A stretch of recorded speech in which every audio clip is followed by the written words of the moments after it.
We have to take new actions. We have to take bold actions. We have to take coordinated actions. We have to do what we say we're going to do. We have to make good on our promises and commitments. Welcome to Season 2 of Leadership Impact, the podcast for modern executives who are reinventing leadership within their organizations.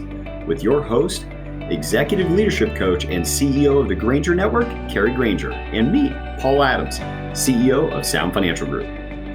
This season focuses on accountability. And to support you in increasing accountability in yourself and in those you lead, we're providing a special rate for our listeners who want to engage in one of our accountability courses. Text the word accountability to 900-900 for more information. This is episode 18, Accountability Without Being a Jerk.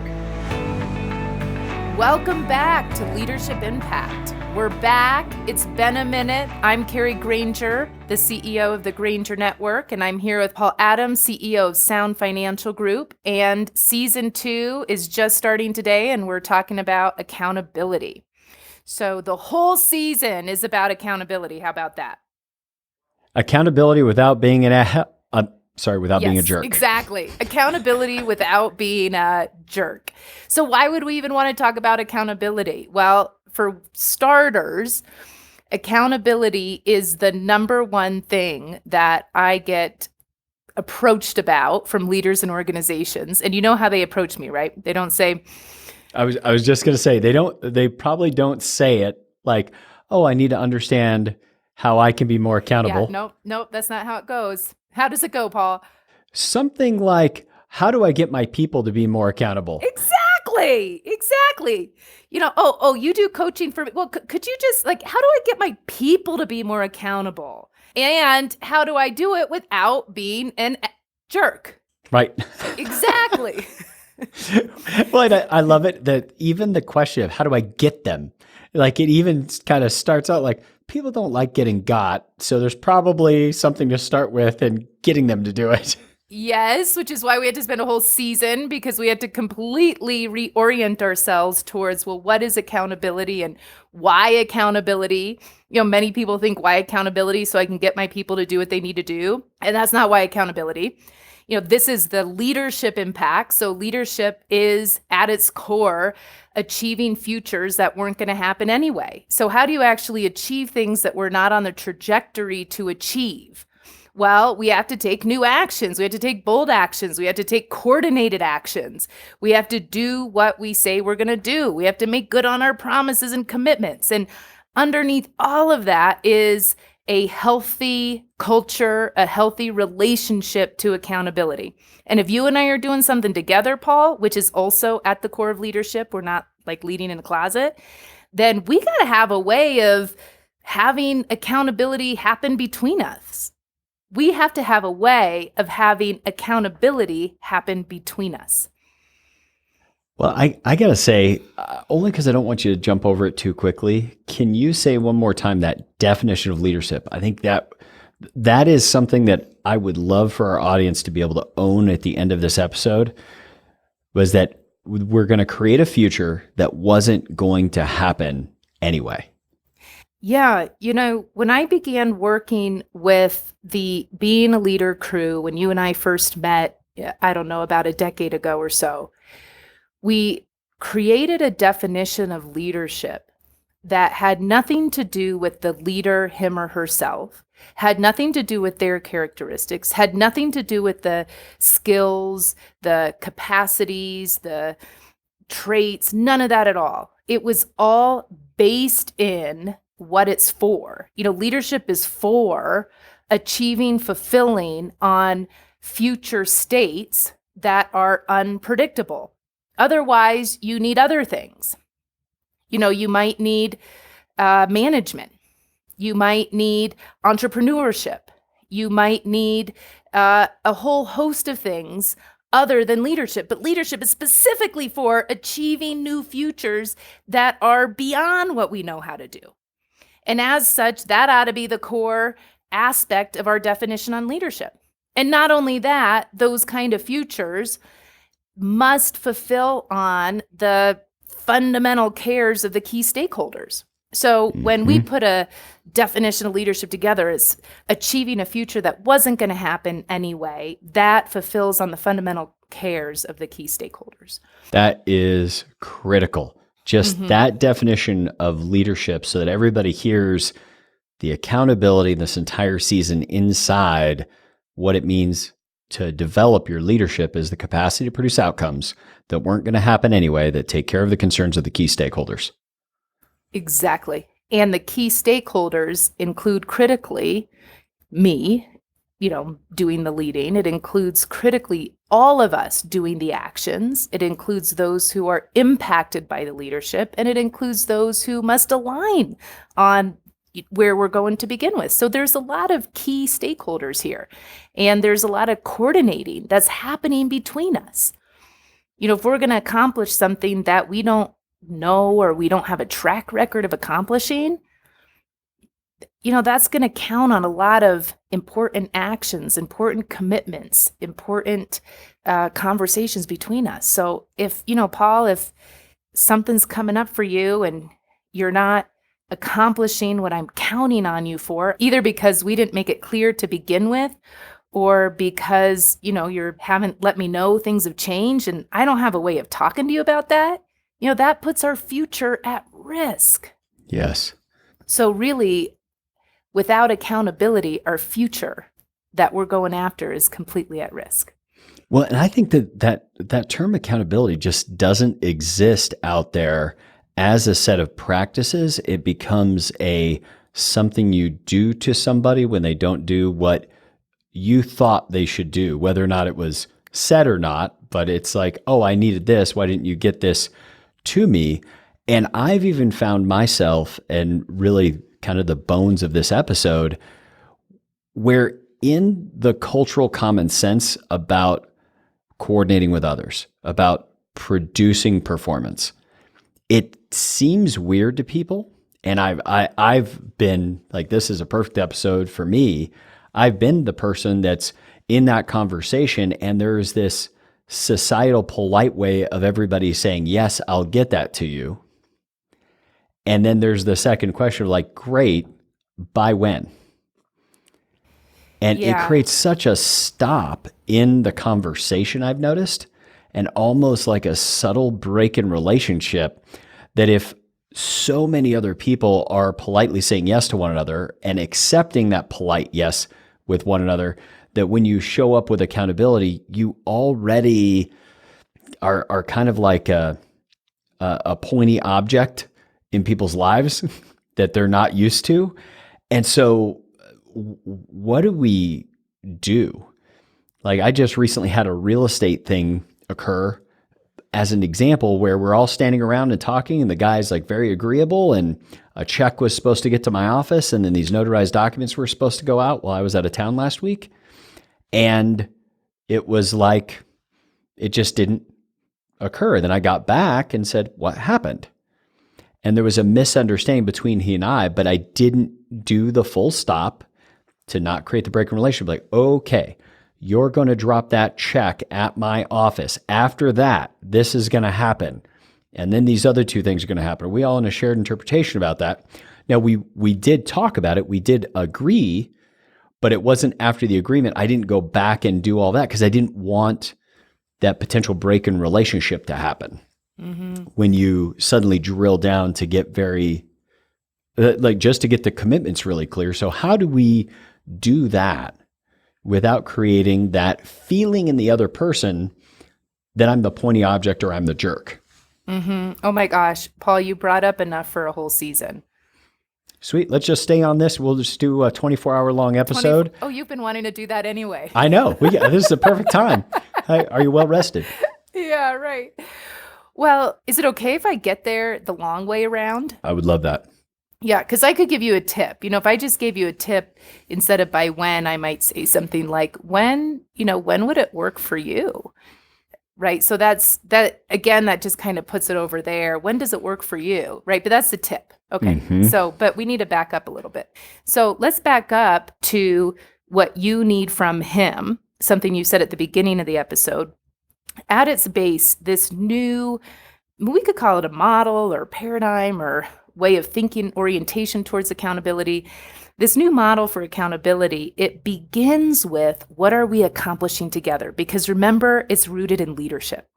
So rather than me coming from, Paul, I need this from you. Where I'm coming from is, Paul, we're accomplishing this thing together, whatever it is that we're accomplishing together. In other words, I'm relating to you as equally invested in this future we're accomplishing together.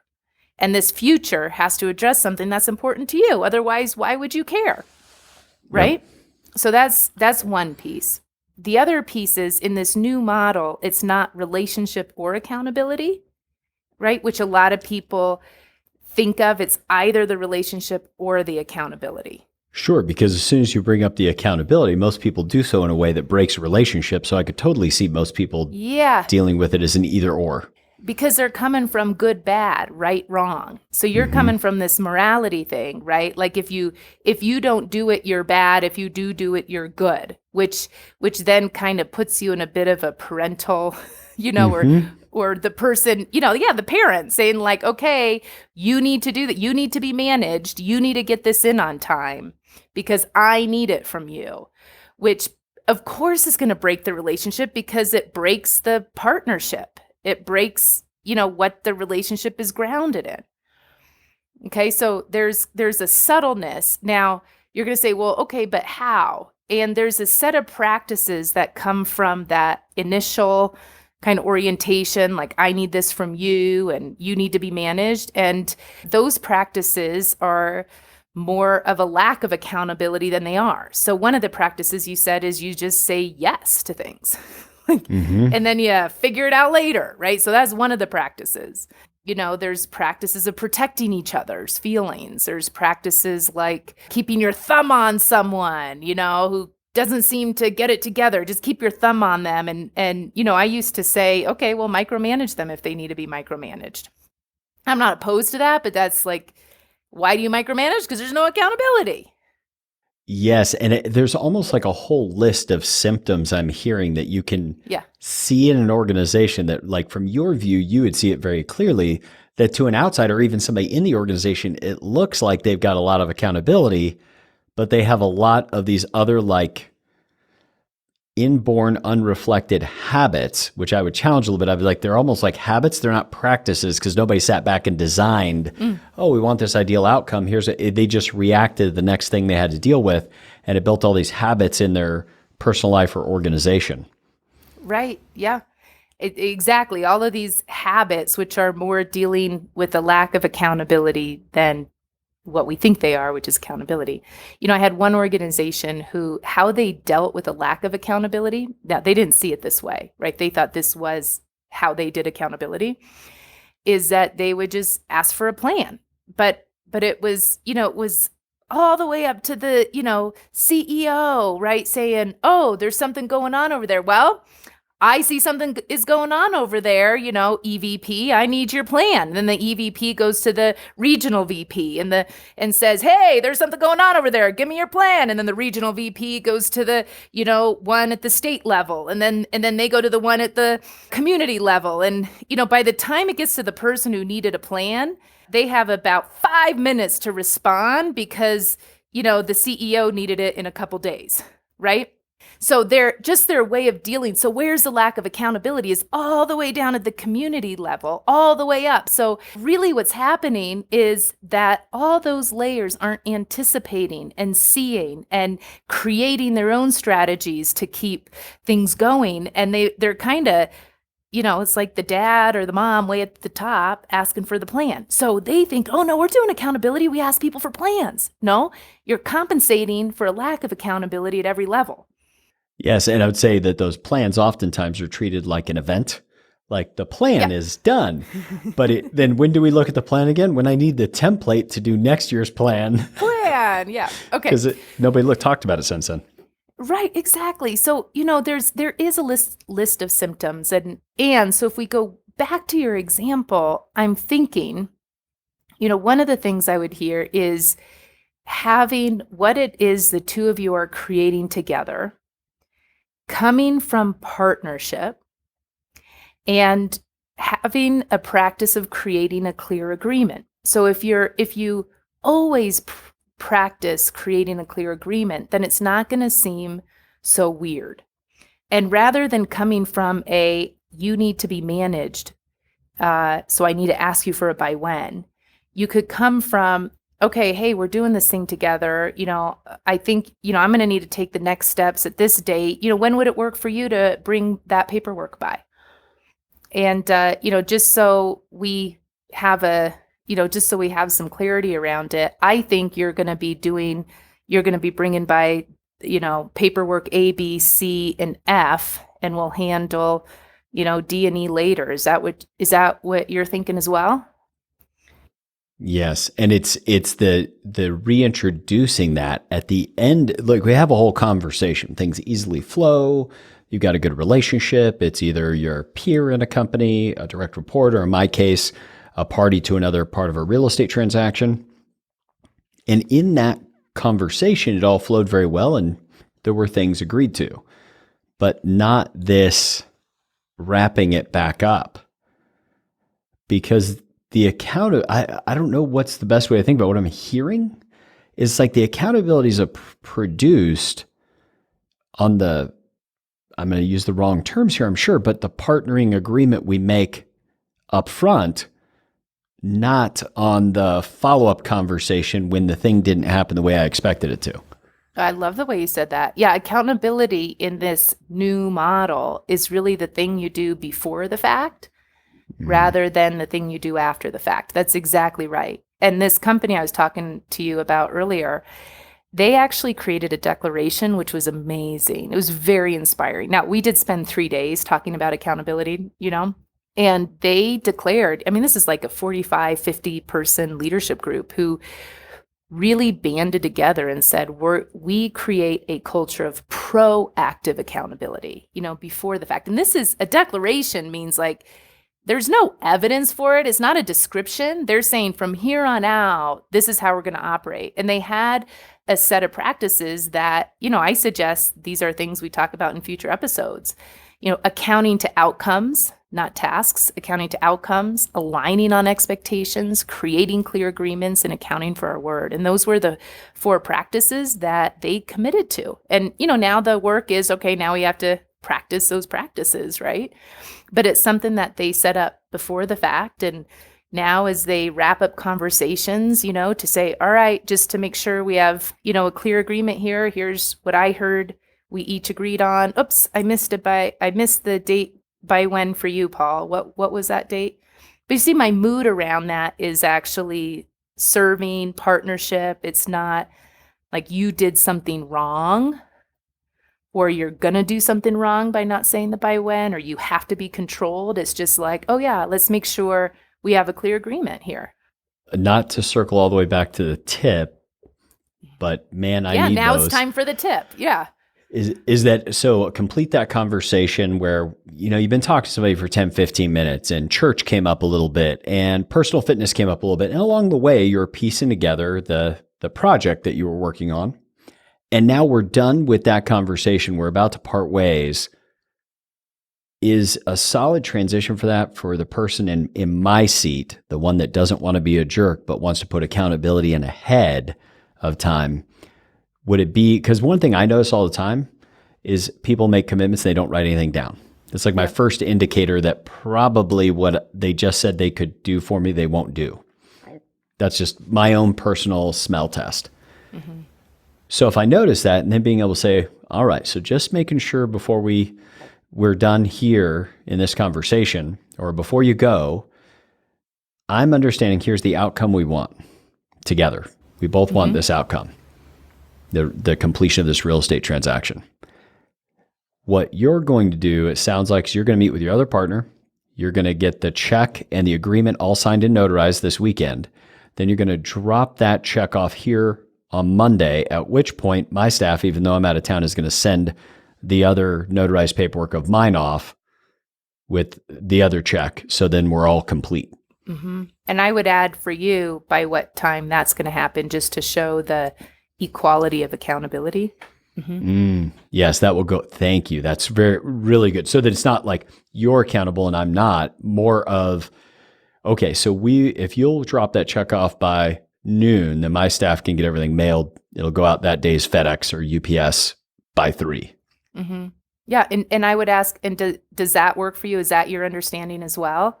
And then I might even, if he's not writing it down, I might even add an extra, all right, I'm going to go ahead and alert my office to look for that by noon on Monday, just to like underline, hello, we're looking for that, right? Just to help them out. And you're on the run. You've got another thing you're going to right now. Would it be of help to you if I just shot you that in an email? Mm-hmm. Yeah, you and could I'll do just it that CC way. my team so that they know Mm-hmm. what's going to happen. Mm-hmm. It's really good.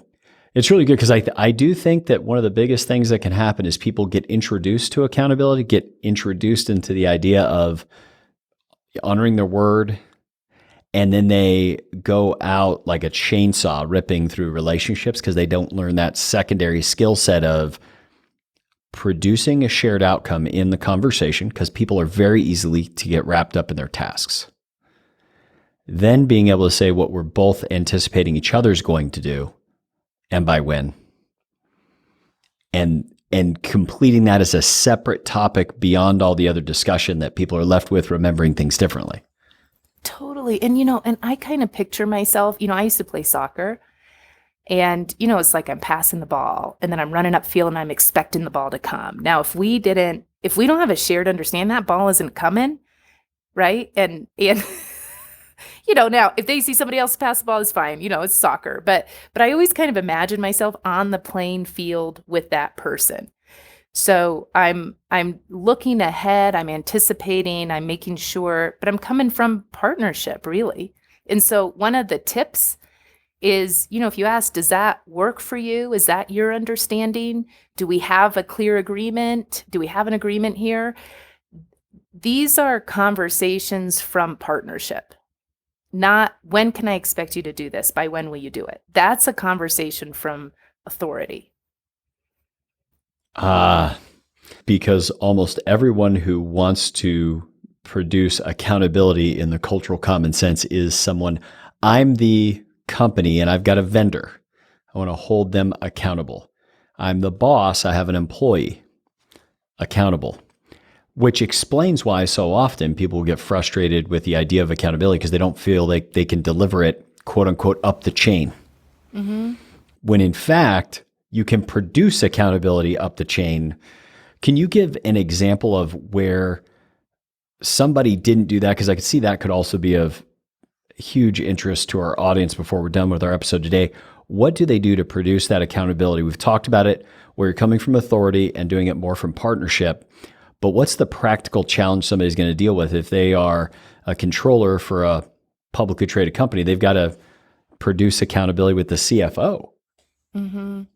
Yeah, these are tough situations. So you actually really have to be a master of accountability, right? So, and the only way you're going to be masterful is to begin to study and look and practice, which is a very different place than I find most people in.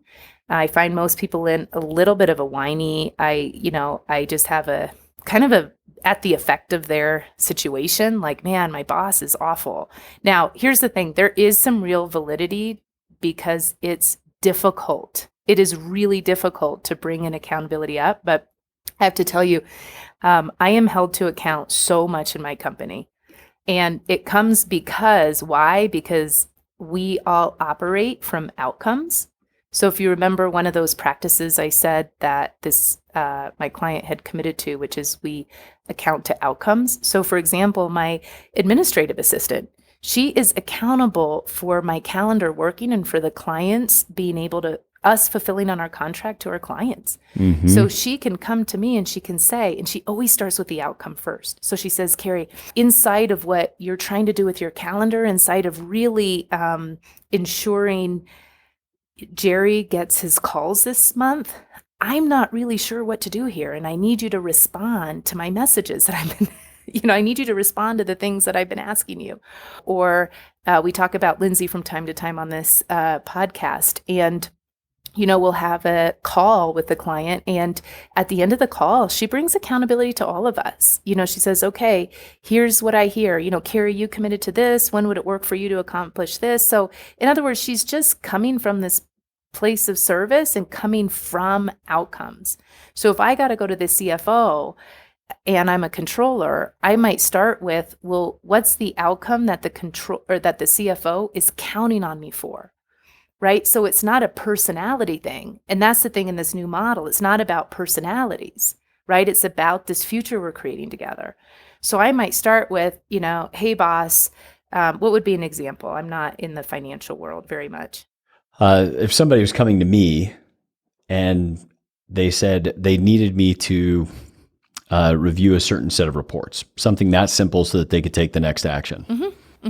Is being able to say, I know it's really important to you that we get these reports delivered to this client. So I just love that, starting with the outcome, because the thing that is most agitating to me when I'm the person in authority in those relationships is when somebody just goes to the task. Hey, Paul, when's this going to get done? And even if they're understanding of the busy schedule, hey, Paul, I know you're busy or you've got this going on in your personal life and this in the business life, but I need this thing from you. The moment somebody contextualizes it in the future that we both agreed that we wanted, so much easier. Oh my gosh. Yeah. Like I said, my assistant, she often tells me, okay, so would you like to give me some alternative dates, or should I go ahead and go back to Missy and let her know that she won't be getting a call in May?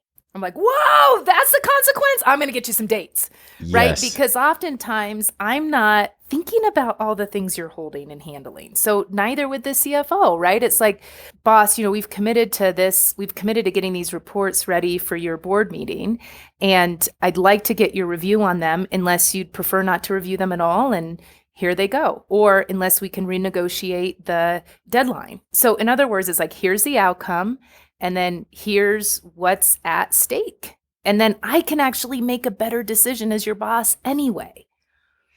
And I think if you're listening now, what you might find, and I kind of feel it in me even, is the touch of discomfort. The discomfort being, how do you go about when you've been in the task orientation? That you're going to ask me for this, I'm going to get that for you, and by wins, and there's like the roughness in some of those relationships. You might not know what the other people's outcomes are they ultimately want. Exactly. Man, that's so important. We got to move that to the next episode, because that's something all on its own, is how in this busy day and age with so much stuff coming at us, how task focused we become, even to the point of how we manage our time, that we've often completely lost sight of the outcomes we're trying to accomplish. And I see the capacity for strategic thinking and operating really missing in many of today's leaders. It's all just getting stuff done. So we're going to come back to that. I can't wait to do that episode with you. For everybody listening, I would just have you at a minimum think about, for each of the agreements that you're in right now, the accountabilities that you want to produce the accountabilities up front in the agreeing to what everybody's going to do, and become aware of the outcomes that the other people want to have in all of those agreements that you're in. And Paul, if I could add something. Yeah. It's really the coming from partnership inside of a shared outcome. And I think for our listeners, one of the big challenges is not only do they not have a shared outcome, they don't even know what the other person's outcome is, and they might not know their own. Got it. For that that agreement or that accountability. Yeah, got it. Kari, thank you. Today, that idea of being able to be aware of what other people's outcomes are that they want, and being able to produce an appropriate agreement up front that produces accountability on the front end. For all of you listening, I would really have you consider whether or not you know the outcome that you want with each of these agreements that you make, and whether or not you even know their outcome that they want, so that you can be in partnership with those people and agreements that accountability comes on the front end out of partnership, not something that happens on the back end that's a punishment. And we hope that this has been a contribution to your leadership impact. Thank you for tuning in to Leadership Impact, the podcast for modern executives who are reinventing leadership within their organizations. Subscribe now at Apple Podcasts, Google Play, or wherever you get your podcasts. To support you in your leadership impact, we're offering a special course rate to you, our listeners. Just text the word accountability to 900-900 and you'll receive the link. Learn more at grangerNetwork.com and join us next week for more on how to transform your leadership impact with accountability.